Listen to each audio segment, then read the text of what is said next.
From the outside, our life looked like a Hallmark card.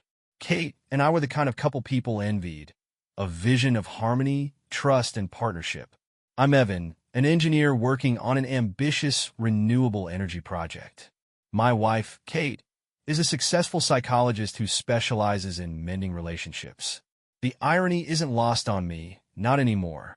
We met 10 years ago at a seminar on innovation and emotional intelligence. It felt like fate. She was brilliant, confident, and radiant, and I was smitten from the start. Our romance unfolded like a movie script, filled with laughter, shared dreams, and promises whispered late into the night. I thought we had built a life where secrets didn't belong, where honesty was our foundation. People around us often called us the perfect couple. At dinner parties, our friends would marvel at how seamlessly we seemed to click. "You're so lucky," they'd say. And for a long time, I believed them. But lately, a storm had begun to brew, one I couldn't name or confront. Kate was distracted, her laughter less genuine, her attention often elsewhere. She began staying out late, claiming her seminars were running longer than usual. When I asked if something was wrong, her responses were a strange mix of reassurance and deflection. "We need to trust each other, Evan. Don't look for problems where there are none." I wanted to believe her. I really did. But then, one night, I found something on my laptop that changed everything. It was late, and the hum of the house had settled into its usual quiet rhythm. Kate had gone to bed hours ago, and I was wrapping up some work on my laptop. As I sifted through emails, a draft caught my eye. It wasn't mine, but it was sitting in my outbox, unsent. The email was addressed to someone named Julia. The subject line was vague, "Tomorrow's meeting." But it was the content that froze me in place. "Let's meet at the cafe on Mulberry Street at 7 p.m. Don't worry, it'll all work out. We just need to stay patient." I blinked at the screen, my mind scrambling to make sense of it. I hadn't written that email. I didn't even know a Julia. My heart sank when I checked the IP address. It had been sent from home. At first, I chalked it up to some sort of glitch, maybe a spam bot or a hacking attempt. But as I stared at the screen, unease crept in. I opened the search history and scrolled through the entries. Buried among innocuous searches for recipes and self-help articles was something that caught my eye. Best tracking apps for cheaters. I felt a cold weight settle in my chest. It wasn't conclusive, but it was enough to make me pause. Kate had always been so tech-savvy. She could have cleared the history with a few clicks, but this tiny oversight gave me a glimpse into something I wasn't ready to confront. I closed the laptop and sat in the darkened room for hours, replaying the past few weeks in my head. Her late nights, the hurried explanations, the way she had started pulling away during casual conversations. All the pieces I'd ignored began to form a picture I didn't want to see. By the time the sun rose, I had made a decision. I wasn't going to accuse her outright. Not yet. I needed proof. Something solid. Something undeniable. And so, I began to watch Kate with new eyes. Over the next few days, I became a man I never thought I'd be. Paranoid, suspicious, and painfully observant.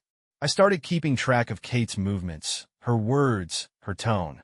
Every glance, every touch, every minute she wasn't home became another thread in the web of doubt tightening around me.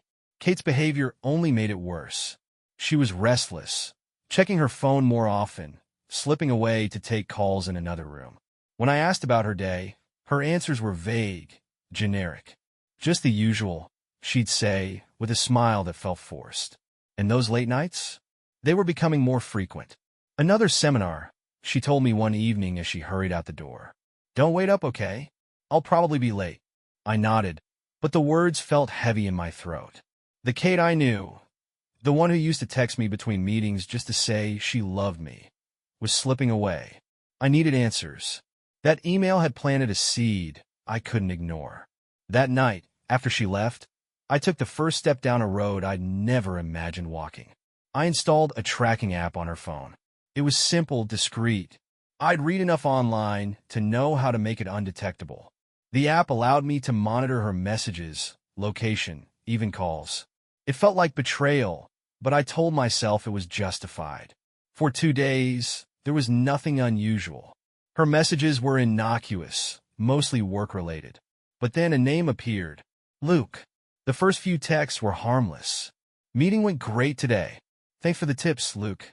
We should discuss the next phase soon. Let me know when you're free. But then the tone shifted. The messages became more personal, more intimate. You always know how to make me laugh. Even on tough days.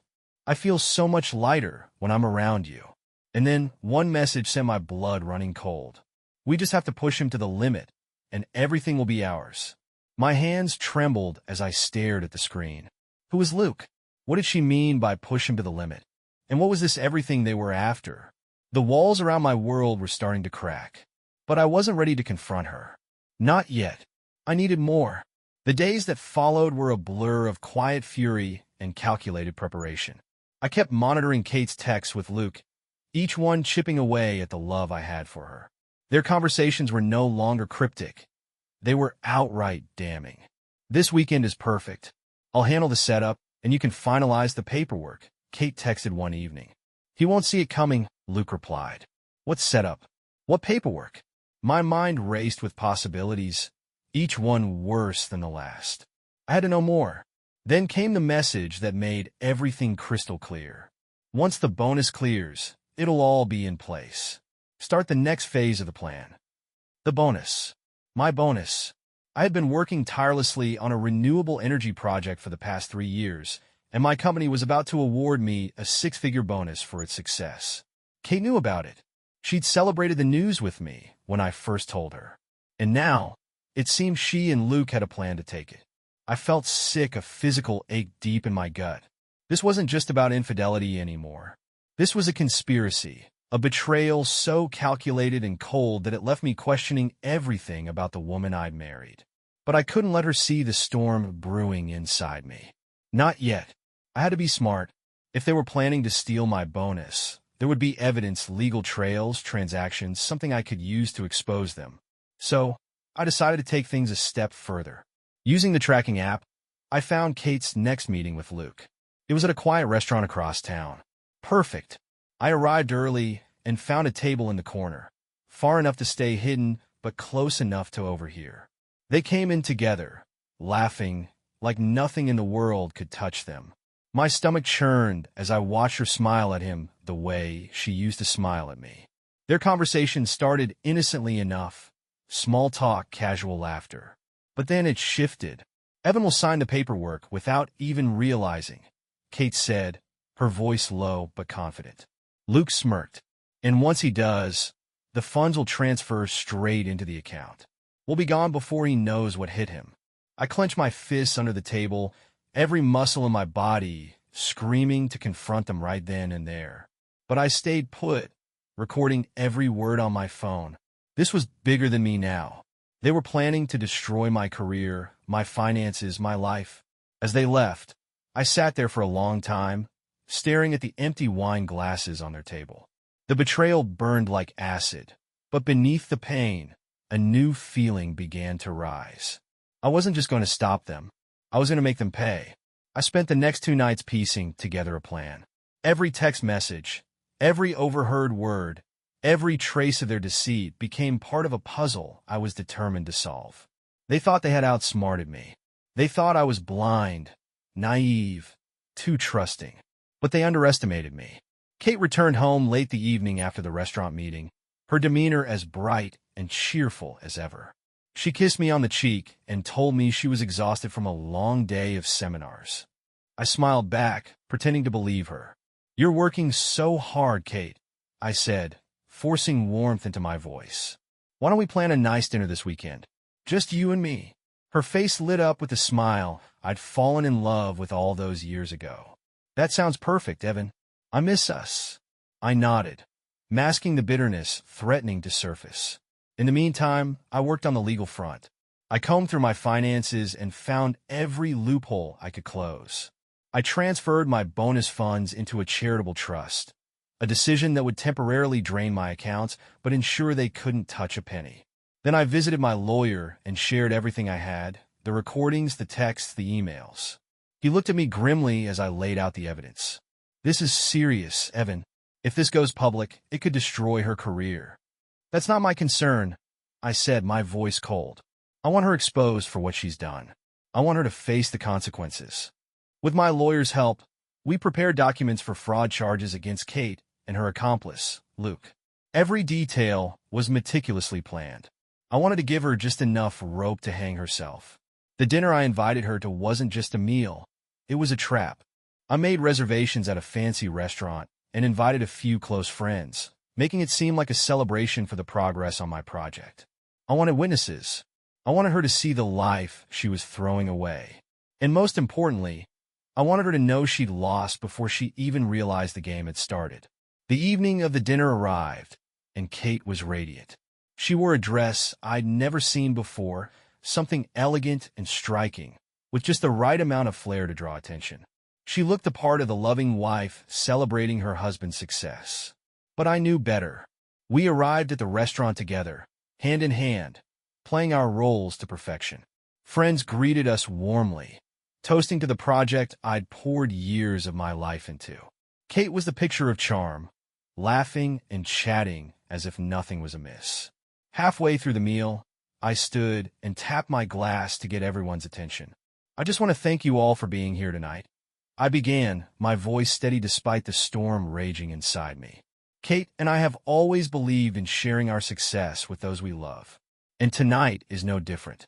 I paused, looking at Kate. She smiled back, her eyes sparkling. If she suspected anything, she didn't show it. I have some exciting news, I continued. After much thought, I've decided to donate my entire project bonus to charity. The room fell silent, and Kate's smile froze. For a moment, her mask slipped, and I saw the shock in her eyes. Evan, she said, her voice tight but still sweet. That's wonderful. What a generous thing to do. It felt like the right choice, I said, locking eyes with her. After all, what's money compared to the happiness of those less fortunate? The rest of the evening passed in a blur of polite conversation and forced smiles. Kate recovered quickly, but I could see the gears turning in her mind. She was recalculating, trying to figure out how to salvage her plan. Back home, she cornered me in the kitchen as I poured myself a glass of wine. That was unexpected, she said, her tone carefully measured. Donating the bonus, why didn't you tell me? I wanted it to be a surprise, I replied, sipping my wine. You're always saying we should do more for the world. I thought you'd be proud. She nodded slowly, her expression unreadable. Of course, I am. It's just a lot to process. I smiled. You're my inspiration, Kate. Always pushing me to be better. Her lips curved into a weak smile, but I could see the cracks forming.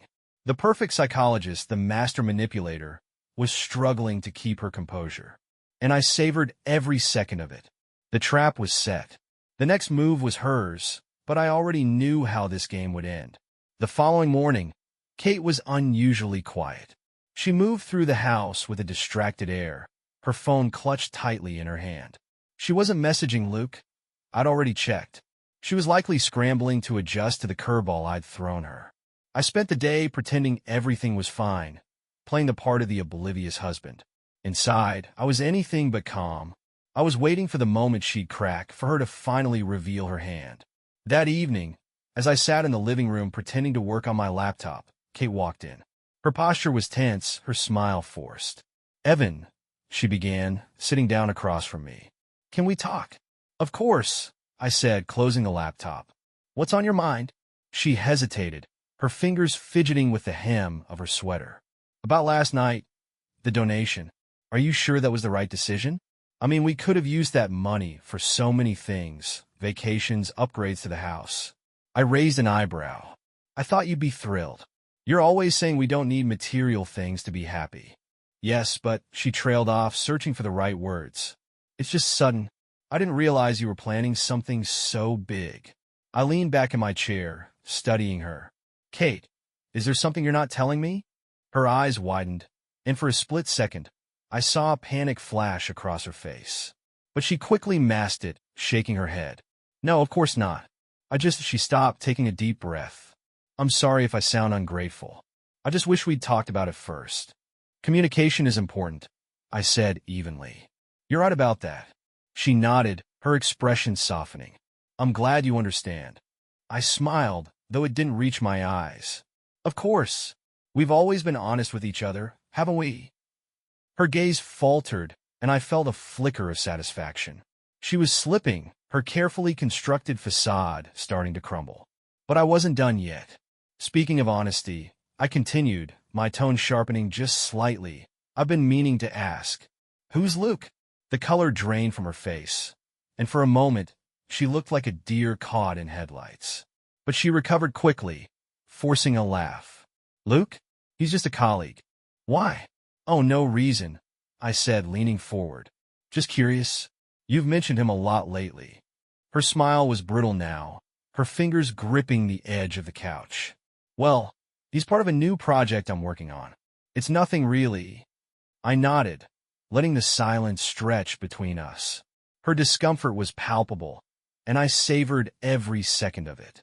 Well, I said, finally standing up, I'm glad we talked. Transparency is key, after all. She nodded mutely, her eyes fixed on the floor as I walked out of the room. The stage was set. Tomorrow, the lawyers and police would arrive.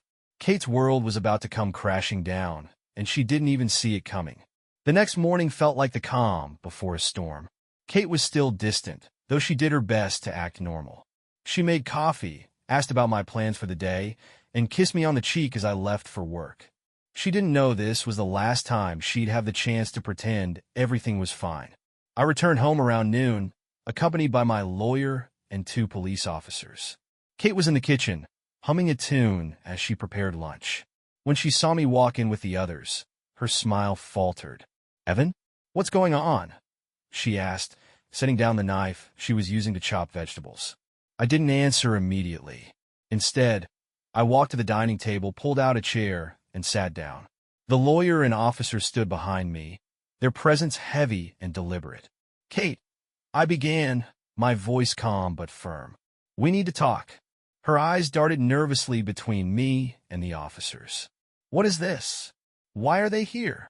I placed a folder on the table and opened it, revealing the evidence I'd spent weeks collecting.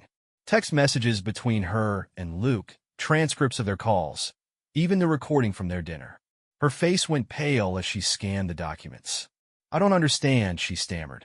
What is all this? This, I said, gesturing to the folder, is proof of your betrayal.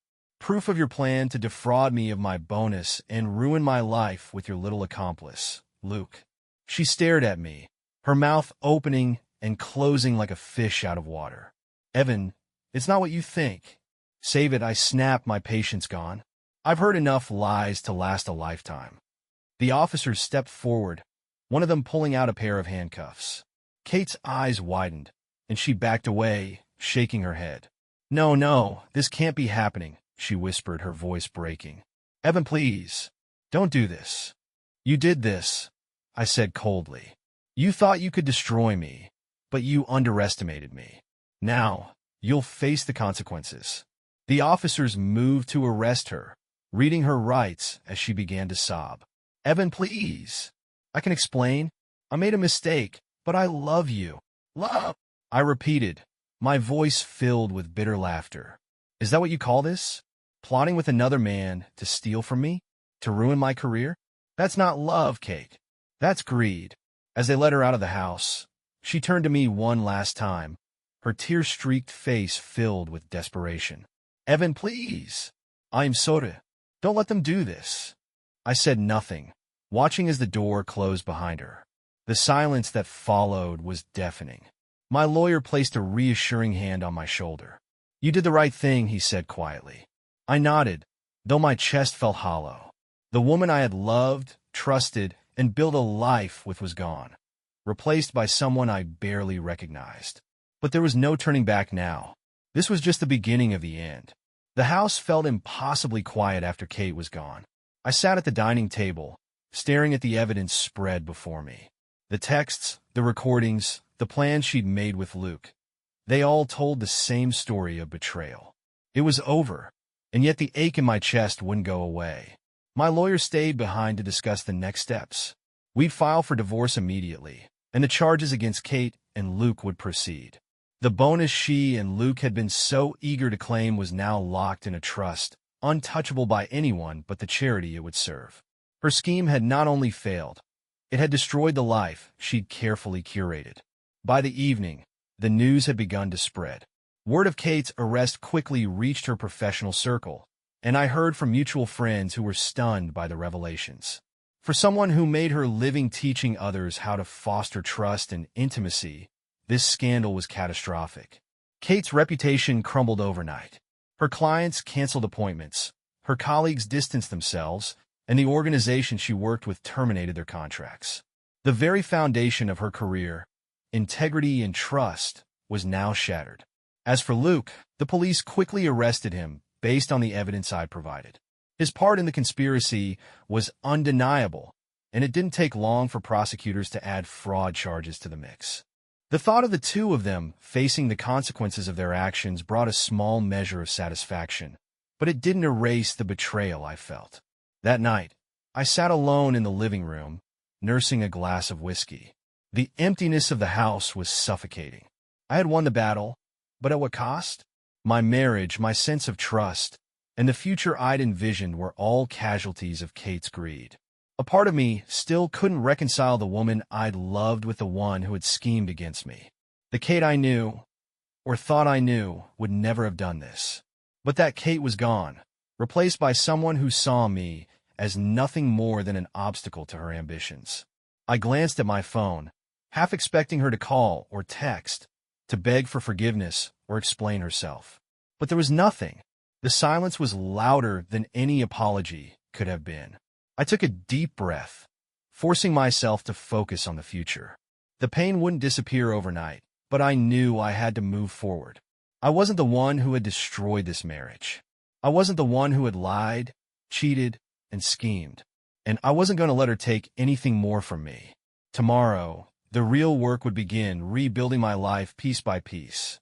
But tonight, I let myself grieve for what had been lost. As the dust began to settle, I focused on the practicalities of moving forward. The divorce proceedings were underway, and my lawyer was confident we had an airtight case. Kate and Luke's legal troubles only deepened as more evidence of their scheme came to light. Their reputations were in ruins, and I should have felt victorious. But something gnawed at me, a loose thread I couldn't ignore. A week after Kate's arrest, my lawyer called with an update. "Evan," he said, his tone cautious, "there's something you should know." I gripped the phone tightly. "What is it?" I did some digging into Kate's background. Her criminal records, past addresses, the usual checks. And, well, this isn't the first time she's done something like this. The words hit me like a freight train. "What are you talking about?" "Kate was married before," he said. "Her ex-husband filed for bankruptcy shortly after their divorce. From what I've found, there are striking similarities to what she tried to do to you. She manipulated him, got access to his finances, and walked away unscathed while he took the fall. I felt like the ground had been ripped out from under me. Why didn't I know about this? She never mentioned being married before. She legally changed her name afterward," my lawyer explained. "It's why it didn't come up in any surface-level checks. She covered her tracks well." I sank into a chair, my mind spinning. The betrayal I'd felt before was nothing compared to the cold realization that Kate's deception went even deeper than I'd imagined. She hadn't just betrayed me. This was who she was. A predator. A manipulator. A woman who destroyed lives for her own gain. "What happened to her ex-husband?" I asked, my voice barely above a whisper. "He lost everything. His business, his home, even custody of their kids. She played the victim in court and walked away clean." The weight of the truth was suffocating. For years, I had believed in the illusion of our love, the life we'd built together. But now I saw that none of it had been real. Kate wasn't the woman I thought she was. She was a stranger, a master of disguise who had fooled me and so many others. But not anymore. "I want this information on record," I said, my voice hardening. "The court needs to know what she's done." "It's already in motion," my lawyer assured me. "We'll make sure she can't do this to anyone else." I hung up and stared at the wall for a long time, the revelations sinking in. Kate's betrayal had been devastating enough, but this? It was like finding out you'd been living with a monster. She had destroyed her first husband's life. She had tried to destroy mine, but she wouldn't get away with it this time. The days that followed were filled with a new kind of purpose. Armed with the knowledge of Kate's past, I felt a renewed determination to ensure justice was served, not just for myself, but for the others she had undoubtedly hurt. My lawyer wasted no time submitting the evidence of her previous scheme to the court. It painted a damning picture of a pattern. Kate had manipulated and exploited her first husband in much the same way she had tried to manipulate me. This wasn't a single mistake, it was a calculated lifestyle. When the hearing arrived, Kate's demeanor was different. She looked less polished, less composed. Gone was the confident psychologist who had once charmed her way into every room. She looked worn, her once bright eyes now shadowed by fear and uncertainty. As I sat in the courtroom, I listened to the evidence laid bare for everyone to hear. The texts, the recordings, the financial documents, it was all there. But it was the revelation of her past marriage that delivered the most devastating blow. The prosecutor laid it out in stark detail. How Kate had drained her first husband's accounts, framed him for fraud, and disappeared with a new identity. The parallels to my case were undeniable, and the courtroom buzzed with murmurs as the truth came to light. Kate sat frozen, her hands clenched in her lap. For the first time, she couldn't talk her way out of trouble. There were no clever deflections, no manipulative smiles. She was exposed for who she truly was. The judge's ruling was swift and decisive. Kate was found guilty of conspiracy to commit fraud, and Luke's involvement only deepened the charges against them both. They would face prison time, and any hope of rebuilding their reputations was gone. After the sentencing, Kate turned to me as the bailiffs escorted her out. Her eyes, once so full of confidence, were now filled with desperation. "Evan," she pleaded, her voice cracking. "Please, don't let it end like this. I loved you. I still love you." I met her gaze, my own emotions carefully controlled. "Love," I said, my voice cold. "You don't know the meaning of the word. Goodbye, Kate." She was led away, and I felt a strange mix of relief and sorrow. The woman I had loved was gone, replaced by a stranger I could never forgive. But this chapter of my life was finally over. Back home, I sat in the quiet of my living room, letting the weight of everything sink in. Kate was out of my life for good. The justice system would ensure she couldn't hurt anyone else, and I could finally begin to rebuild. The scars she'd left behind would take time to heal, but for the first time in months, I felt a glimmer of hope. I had survived her betrayal, her lies, her manipulations, and I would emerge stronger for it. Life after Kate's arrest felt both liberating and disorienting. The house, once filled with her presence, now felt like a hollow shell. I moved through it like a stranger, unpacking memories from every corner, both the good ones that once made me smile and the darker ones I now viewed with suspicion. The divorce finalized quickly, thanks to the overwhelming evidence in my favor. Kate didn't contest anything. She couldn't. Her reputation was destroyed, her career in ruins. Every seminar she had taught on trust and relationships was now a cruel joke. Her name was splashed across the media, and former clients came forward with their own stories of professional and personal disappointments. For me, the financial damage was minimal. The bonus remained untouched, safely funneled into the charitable trust one had established. I found solace in knowing that, in the end, her greed had accomplished nothing. But the emotional toll was harder to quantify. I couldn't trust the world the same way I had before. Friends who once envied our perfect marriage now avoided discussing it altogether, afraid to say the wrong thing. Some offered pitying looks, which I hated more than anything. I threw myself into my work, pouring every ounce of energy into the renewable energy project that had once been the source of pride for both Kate and me. At least, that's what I believed. Now, it felt like my own triumph, a reminder that, despite everything, I still had something to fight for. One evening, I received a call from Kate's former colleague, someone I barely remembered from one of her many work events. Her tone was hesitant, almost apologetic. "Evan, I just wanted to say, I had no idea what she was doing," she said. "None of us did. We thought she was this amazing, compassionate person. I'm so sorry you went through that. Thank you, I replied, unsure of what else to say. She fooled a lot of people, the colleague continued. But I want you to know, you're not alone in this. If you ever need to talk. I thanked her again and hung up, feeling a strange mix of emotions. It was comforting, in a way, to know that others had been deceived by Kate's facade. But it also underscored just how far-reaching her manipulations had been. The hardest part was learning to trust again, not just others, but myself. I questioned every decision, every instinct. How could I have been so blind? How could I have let her lie to me for so long? Therapy helped. I started seeing someone, not one of Kate's former colleagues, but a therapist recommended by a close friend. She encouraged me to confront the pain, to acknowledge that being deceived didn't make me weak or foolish. You loved her, she said during one session. That's not a flaw, Evan. That's humanity. Her words stayed with me, even as I struggled to move forward. Love had been my downfall, but maybe someday it could be my salvation too.